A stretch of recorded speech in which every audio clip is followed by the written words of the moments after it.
All right. Let's go ahead here.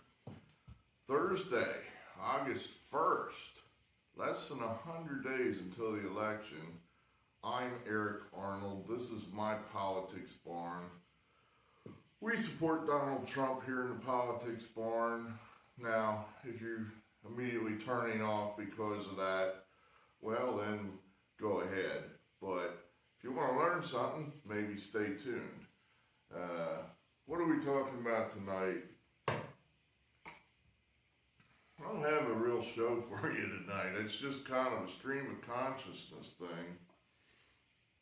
Frankly, I'm making this episode just because I'm on a diet, and rather than eat this delicious potato soup that I made, I'm going to suffer and just come out here and make a video.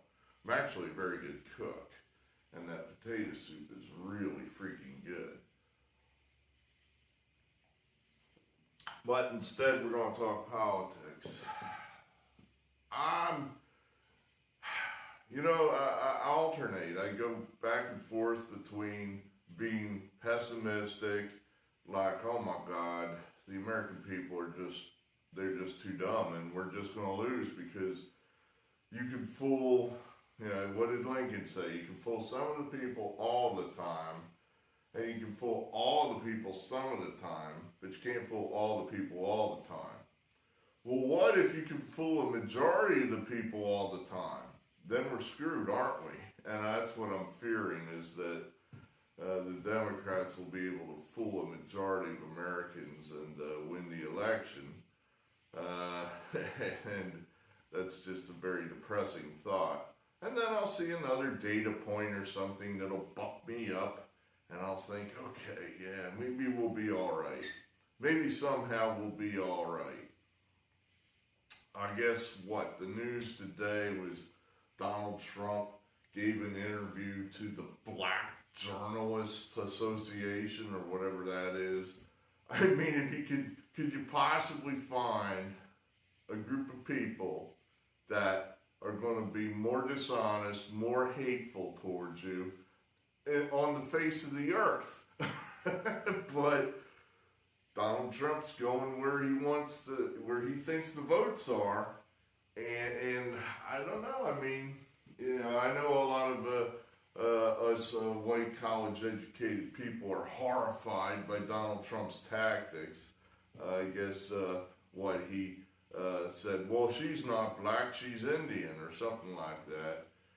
And I know that upsets a lot of us Republicans, because it's like, what on earth is he doing? I don't know. There might be a method to his madness, because remember, these Democrats, that identity political crap is all they're about. Are you whatever group? You have to be part of this group or you don't matter. These Democrats, that's all they care about. I mean, who else but a Democrat would say to the world, well, I have to pick an African American for the vice president slot. I have to do that. I need to pick a for a Supreme Court, an African American. Who does that? Democrats do that. That's people that care about that kind of identity politics. People that care about doing a good job and freedom and things like that, good things. We don't care about that stuff. Whoever's the best person for the job, that's who we're in favor of. But not them. Oh, not them. So he's kind of playing their game a little bit. And it might be effective. I have espoused this opinion a number of times here in the barn, that trying to get these never Trump people, these people like Jerry, who is a Republican, and he's nothing of the sort, he's a Democrat. He registered as a Republican, and I have no idea why.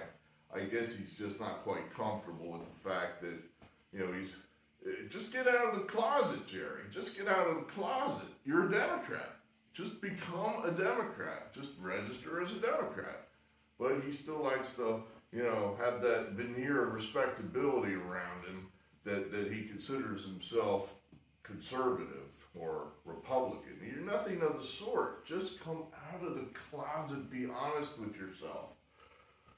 You're never going to get their votes. Never. No matter what he does, they've invested way too much energy and effort into hating Donald Trump. They've convinced themselves of all these wild scenarios, dreamed up all these horrific situations where Donald Trump is the villain driving the locomotive, and there's Jerry tied to the railroad tracks, and Donald Trump's going to run over him, twiddling his mustache, going, hey, hey, hey, hey. They've just spent way too much energy convincing themselves that Donald Trump is this heinous villain. You're never getting their votes. But Trump recognizes that there are a lot of people in this Democrat piece of the pie here where their votes are gettable. That these people have not become that invested in the hatred of Donald Trump. So he's, I think, making a good move. I did study the votes from 2020. Donald Trump was done in by these white college educated people. They did him in. Those people in the suburbs and what have you. He did better than he did in 2016. He did better than pretty much any Republican candidate in memory, probably ever, with the urban Democrats. The urban people voted for Donald Trump in numbers not heretofore seen. Now, again, they're still ridiculously low, and these people vote for the Democrats in huge majorities, but the majorities were less. They just were a little less. And I think there's a decent chance that there'll be even further less this cycle. And that's where he's hoping he's going to win, is that he's going to build a coalition that's, I don't know if it's ever been put together before. He's basically putting together a coalition of class and not color. The Democrats are trying to run their normal, the minorities and white people or white educated people, where Donald Trump is trying to say, you're the elites, we're the other people, and there's more of us than you. And it might work.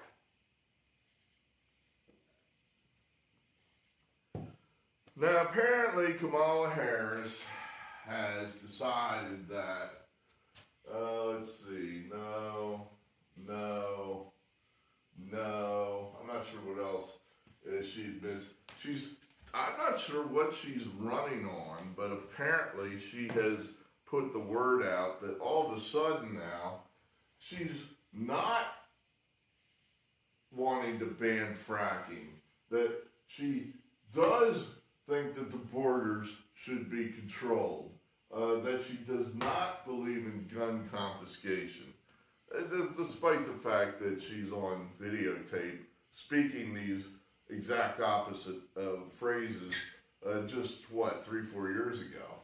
And she's done nothing while being vice president to lead us to believe that she does not believe these exact things that she spoke about in the campaign in 2020. Well, it's sad. I mean, it really is sad. It really is sad. I mean, this is why you can't have an honest policy discussion with Democrats. Perhaps with Democrat voters you could, but for the most part they take their cues from their leaders.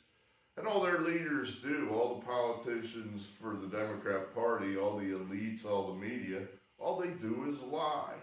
They lie.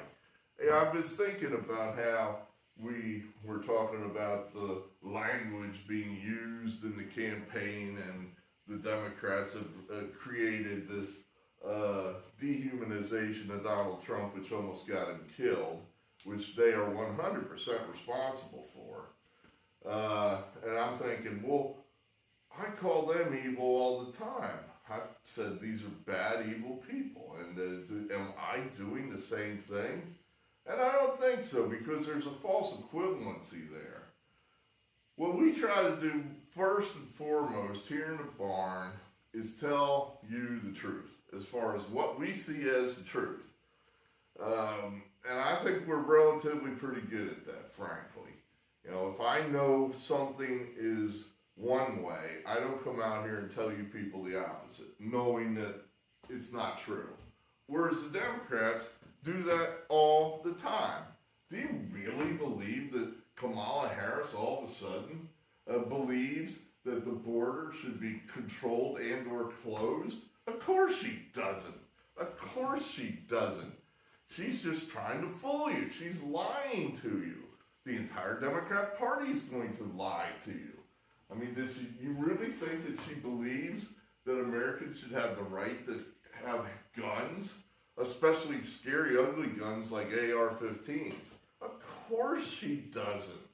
But she's going to try to fool you with that because it's an unpopular position that she has. So rather than defend her position and try to convince us of the efficacy of the goodness of her position, she's just going to lie about it. It's disgusting. It really is. And it's evil. Lying is evil. And we try like hell not to lie in the barn here. And I didn't tell you that Joe Biden is a perfectly capable president who's been running rings around his younger staffers for the last 2 years. Of course not. I've been telling you for months, if not years, that the guy's a vegetable. Now everybody knows I was right. He is a vegetable, has been a vegetable, and at some point will become an ex-vegetable, just like an ex-parrot. He will become an ex-vegetable, sooner rather than later, probably. So that's where the Democrats are evil. They just lie. They just lie repeatedly. So all this stuff about banning fracking and all of a sudden she's, oh my goodness, well we can't ban fracking because, in a couple states I really need to win. I don't want them to know that. I may do it as soon as I'm safely into office and I don't need their votes anymore. But suddenly I think fracking's actually okay. Her administration, they've done everything they can to restrict Americans from getting their own energy out of the ground. Oh no, she's for fracking now? No, you're not. You're lying. You're simply lying.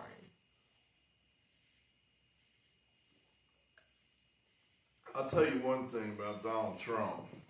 Going to that black journalist conference or whatever, he's got more guts in his little finger than Kamala Harris has in her whole body.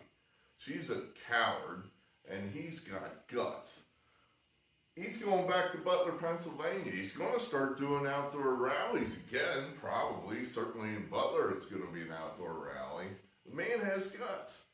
The Secret Service is essentially just rung the dinner bell for any crazy person out there, putting it out there that, hey, we're not going to protect him. We're not going to protect him.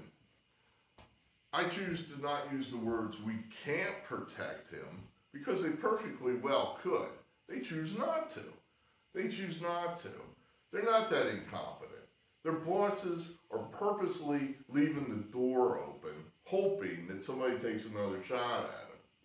There was an email floating around that was written by a sniper who works for the Secret Service, and I doubt it got wide dissemination because, of course, that would be something totally shut down, hidden, ignored by Google and Facebook, etc., etc. But essentially, the sniper, who I believe he said he had 7 years experience in the Marines, and then he has another 20 on the job with the Secret Service as a sniper, just blasts his bosses, just lays them out, just basically saying, yeah, this has been coming for a long time, and the people within the agency, the rank and file, have been trying to tell you people that you're doing it wrong. This is not being done the way it should be. And, lo and behold, we have a colossal, ridiculous failure. And we're going to have another one. This is a guy that he kind of expects that there's going to be another attempt on the president's life, and I agree. And he's basically saying that it may work because we're not any good. You know, the way this protection is set up is we're not good. We're not doing our jobs. Laying it off on his bosses, demanding that there be a turnover in the upper ranks where you get people in charge that know what the hell they're doing. So that was kind of, you know, basically confirming what I thought, that the people on the ground doing that job are dedicated people that don't want the president to be killed. Now, their bosses, who knows? That might be a different story. I caught a few minutes of the Roe, I think is his name, as the woman stepped down, Cheadle, and her second in command is now in charge, which is no better because he apparently was the guy who was making the decisions to deny Trump his protection. That Trump's people had been asking repeatedly for more protection, and this guy was saying no. So that's certainly, this is the hen, or I should say the fox guarding the hen house, and now he's totally in charge. So nothing's going to change. The door is still wide open for Trump to be assassinated. And no one's really sorry about it, and I can tell you, well, how do you know that? Well, they're hiding everything. They're covering up. Where is the urgency from the FBI? Where's the urgency from the Secret Service for widespread reforms or an army of guys around Donald Trump to protect him? Nothing. They're doing nothing. They're doing nothing. It's tragic. And the Democrats own this. They control the Secret Service. And they're purposely just leaving Trump out there, just hoping that somebody takes another shot at him. It's disgusting. Truly disgusting. But that's who these people are. These are very bad people that are in charge of the Democrat Party. And it's our job to try to convince the majority of Americans to see that in the next, 98 days? Oh, wow. But yeah, I mean, Kamala Harris, yeah, you what courage you have. Why don't you do another interview with, say, George Stephanopoulos or some Joe Scarborough or some other terribly awful person who thinks just like you do. Why don't you come over to Fox? And even Fox would be like, you know, Fox is really a pretty neutral network compared to the communist Marxist networks that she usually goes on to. I mean, you know, if you want to have some fun, why don't we let you be interviewed by Alex Jones? Let's see how that one would go. You know, but of course she's not going to do that because she's a coward. You know, I think I can safely say that sort of thing because Donald Trump going to the Black Journalists Association and letting them interview him is the equivalent of Kamala Harris being interviewed by Alex Jones, which would never happen in 10,000 years. It just wouldn't. She doesn't have the courage to do that. She doesn't respect the people that Alex Jones represents. Whereas Donald Trump, he does respect the people that listen to or read the Black Journalists Association. He wants their votes. Well, she doesn't want the people that listen to Alex Jones. She doesn't care about them. If she wins, they're still Americans and they're still governed by her, but she can't give a shit about those people.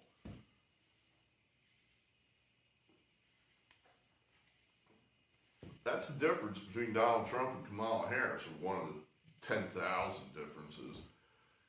Trump wants to be the president of all the people. Harris doesn't.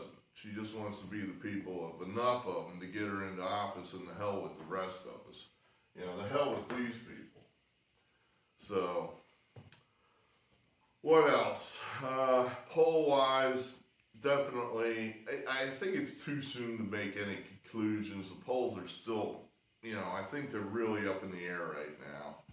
You're getting crazy, stupid results, like one pollster, and it was the same outfit.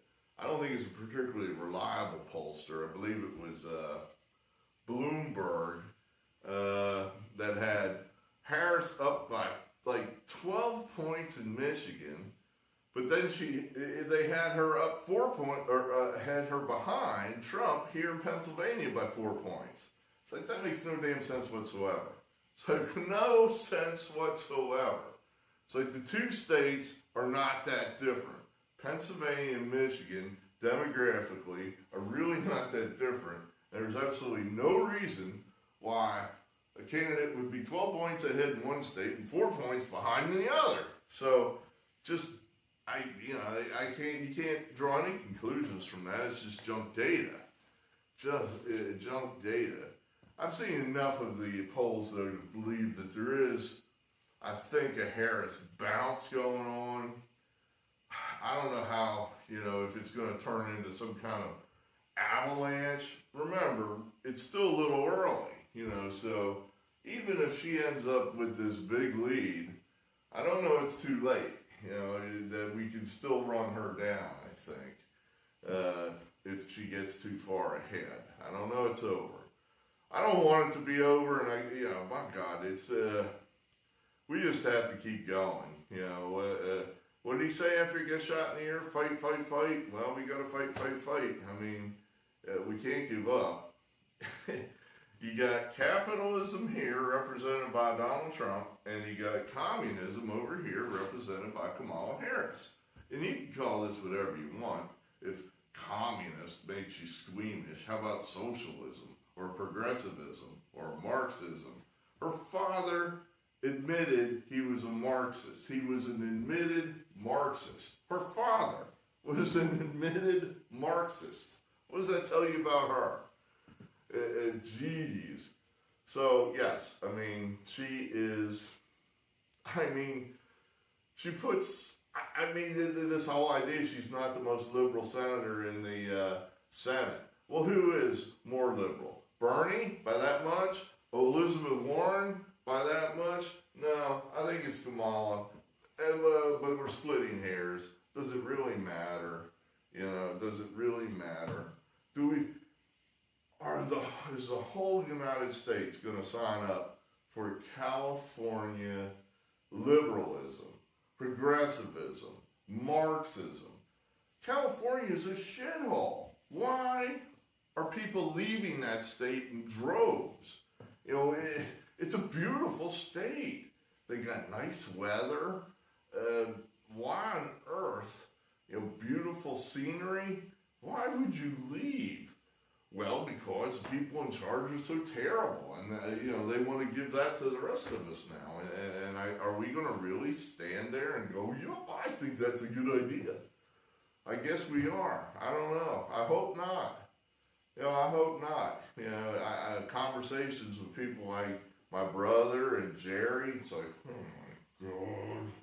It's like, it's just, they can't see the false equivalency. It's like, Donald Trump this, Donald Trump that, Donald Trump is not a communist. Donald Trump is a capitalist. We fought wars, basically, because we were trying to stop the spread of communism, and we wanted to protect capitalism. But I guess that's all done now. There's something that is called an Overton window. I don't know if you've ever heard of that. It's a political term. I'm not that familiar with it. I think it basically is a fancy name for something that was completely unacceptable some time ago, which is now perfectly acceptable. And how long that window may be, I guess, is how long it takes for that ridiculous idea to become accepted by everybody. In other words, it sounds like a Dr. Seuss thing where, if you got a star on your belly, that's just ridiculous. I mean, my God, you can't do that. But then within the Overton window, at some point then, everybody has stars on their bellies because we've decided that that's just now the thing to do. I'm trying to think of an example. I don't know, maybe smoking, for example. In the 40s, 50s, everybody smoked. And then probably within 30, 40 years, 50 years certainly, it became totally taboo. Only certain people smoked, and they were only allowed to smoke in certain places. And for the most part, polite society looks down on these people. I can think of, definitely an example of that within my own family. We have a couple smokers within my family, and one of these people is just a pariah to a lot of the other people. Icky, nasty. I'm thinking, well, that used to be the accepted norm. Now it's totally taboo. So of course the Overton window, what we're talking about is, homosexual stuff, whereas, 30, 40, 50 years ago, that was just taboo. Now, that's the cool thing. I mean, you're weird if you're not gay. You gotta be gay, or at least a little gay, otherwise you're just weird. I mean, a prediction that I think everybody on our side of the aisle has already made, and if you haven't thought of this yet, you probably have. Pedophilia will be normalized at the rate we're going within 10 years. In other words, it'll be perfectly normal for men to have sex with boys. There won't be any stigma attached to it or crime. That's just natural, right? We haven't quite got there yet. That's kind of like, oh my God, that's kind of icky. But we're heading there at breakneck speed. I tell you we are. And that's where we're going with a lot of this stuff. It's just, kids that get up in the morning and say, gosh, I don't know, I feel like playing with dolls today. Oh my God, Jimmy, do you want to be a girl? I don't know. What's a girl?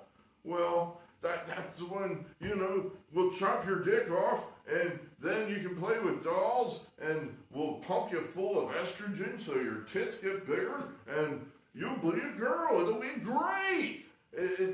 This would be horrifying 30 years ago, and now, what you would think are normal people, adults, jump right on this like it's something good. So it's not good. This is awful. This is terrible. This is a child.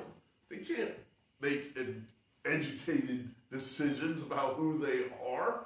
They don't know who they are. Let them grow up a little bit. Let them go through puberty. Oh no, we have to block puberty with puberty blockers. I mean, good Lord. Which I guess are basically sterilization drugs. It sounds like it's a little more acceptable if you call it blocker, i.e., I can just simply move aside and the block is removed. I don't think it works that way. I guess when you move, it just basically puberty eliminators. I think that's more like what these things are.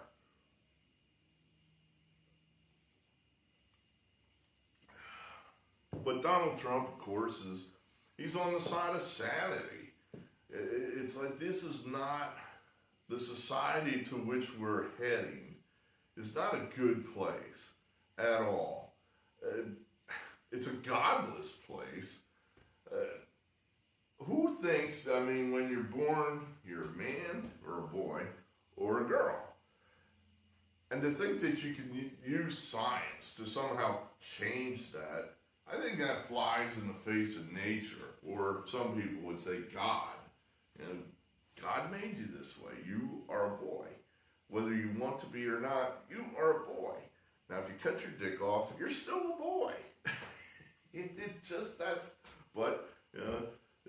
We have no respect there for nature or God. So we're just, as a society, just saying, hey, let your freak flag fly and you do you.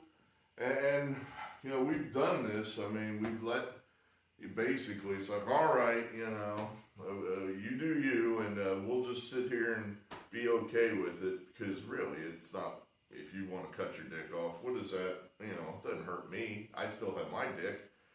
But then that's not enough. That's not enough. These people then want to talk to our kids and say, hey, let me talk to your kid about how good it is to cut your dick off. you made one cut, he made one cut his dick off. It's like, don't talk to my kid. Well, he's got to come to our school system sometime, and then we got him. You can't be around him 24/7, so, we can talk about that stuff when you're not around. It's like, well, wait a minute, I didn't sign up for this. I thought you could just go ahead and do you, and leave me alone. But you don't want to leave me alone. You want to, get after our kids here, and I don't think that's good. So, but we're letting it happen. We just throw our hands up and say, yeah, you do you, I guess. It's the worst. I mean, Kamala Harris is the most radical person that's ever run for president in this country. And that's saying something. That's saying something considering we had Barack Obama, Joe Biden, who really wasn't in charge of anything, but the people that were calling the shots in his White House are total radicals. I think Kamala will outdo them all. She's not your traditional American. She is a person that does not like America, that wants to totally transform America. Venezuela, that's our future. That is our future. A formerly rich country which has been turned into a dirt poor, totalitarian hellhole.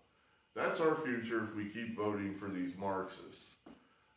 Hell, they just had an election, and I guess the deal was that Joe Biden lifted a bunch of sanctions on them, gave them a bunch of money, and the deal being that they would hold free and fair elections. So they held their elections, and they were, of course, not free, and they were not fair. And, of course, Maduro won again, even though some foreign press, I think it was the Wall Street Journal, it's a relatively poor country, so they can't totally control who gets in there and reports information out of there. So I guess some Western media got down there and did some exit polls, i.e. voters coming out of the booth, and they ask them, well, who did you vote for? And of course the voter tells them, because why wouldn't they? And the exit polls generally are relatively, accurate within a couple points. That's pretty much poli-sci 101. Well, the exit polls were reporting that the challenger to the communist dictator was winning like 60-40, 65-35, some big number like that. An overwhelming rout for the challenger. Well, when the official results came in, I believe he lost by 9 points. It was like 52-45 or 43, something like that. It was like, so everybody was like, no, no. It was just, everybody knows the thing was rigged and stolen. And that's our future, if we're not there already. If you keep voting for these Marxists, I heard this, and I wish I said this first, but I'll repeat it, and I don't know who to attribute it to, that you can vote your way into totalitarianism. The only way you get out of it is shooting your way out. You can't vote your way out. You can vote your way in. The only way out is through shooting your way out. So, and we're heading there. We're definitely heading there. Oh, what else? I don't know. The weird thing, they hate J.D. Vance. They fear J.D. Vance. He is probably the biggest threat to them, because they look at Trump and go, all right, if he gets in, we can deal with him just like we dealt with him before. We can hamstring him, neutralize him, deep state him. We've done it before. We can do it again. But then Vance is there, and he's the heir apparent. And basically, the Republicans, say what you want about Trump. As far as personally, I think Trump has, how to say this, Trump has converted the Republican Party into a viable political movement, whereas the Republican Party used to be just basically a paler shade of the Democrat Party. They're for free trade. They're for open borders. two things they were in lockstep with the Democrat Party on. Tax rates, we can argue over the numbers. Spending, pretty much the same. We can argue over the numbers, but pretty much the same. There really wasn't a hell of a lot of difference. Abortion, that'd be like the one issue where the former Republican Party was diametrically opposed to the Democrat Party. That'd be probably the one difference where the Trump Republican Party, I think, is moving more towards the Democrats on the abortion issue, where sort of it's like, well, let the states decide, and if the states want to be pro-murder, then let them murder their babies. I mean, it's up to the people. People are irresponsible and don't want to bring babies into this world, well, let them kill them.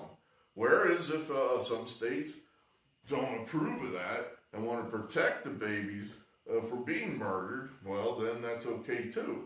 But we're just throwing it up to the states, according to the Trump platform. Whereas the Democrats, of course, they believe in no restrictions whatsoever, that if you want to murder your baby when it's just about outside the womb, go ahead and kill it, because that's okay, according to the Democrats. So that's the one issue where Trump has moved toward closer to the Democrats. But other than that, he has drawn a line now between the new Republican Party and the Democrats. We're not for these wide open borders. We're not for unlimited free trade. We're not for this idiotic Green New Deal, which basically just kills our economy, kills American jobs. It's a damn shame that the Democrat Party, the politicians, can't be honest, that the media can't be honest brokers. Because then we can have debates about this sort of thing. There are legitimate debates or arguments to be made for having a wide open border. I see a fellow out there every now and then. I listen to what he says. I think he calls himself one of the Young Turks. Is it Sank Unger? I'm butchering the fellow's name, and I apologize for that. Something like that. And I've seen that guy actually make an argument, a cogent argument for why an open border is a good thing. It's like, well, there we could do that. We could have an argument that where we're honest about what is happening and who's doing what and why one policy would be better than another policy. But that fellow's the exception rather than the rule. Kamala Harris is just going to tell you now, they're actually running commercials. The Democrats are running commercials trying to make you believe that they are the party that's trying to close the border. After, 8 years of wide open borders under Barack Obama, 3.5 years of wide open border under Joe Biden, but now they're going to try to blame Donald Trump because the border's wide open? Wait a minute. Why is Donald Trump to blame? He's not in charge. You are. You have every freaking tool at your disposal to enforce the law. You choose not to. It's obvious. Everyone knows it. But you're going to try to fool us because I guess you know it's unpopular. Rather than try to change our minds to what you believe as to why a wide open border is a good thing, you're just going to lie to us. And that's evil. You're bad. Of course you are. Of course you are. All right, well, like I said, I didn't have a real topic tonight, so we're just kind of rambling on here. So I'm kind of out of things to say. That's good. You're saying, yeah, I don't want to hear no more of this. Well, that's fine. So, but I do believe in free speech. I'm going to exercise it until, I guess, they put me in jail or hit me with a hammer so hard that I won't do it anymore or censor me completely. So I'm going to speak while I can speak, and we'll talk again, signing off.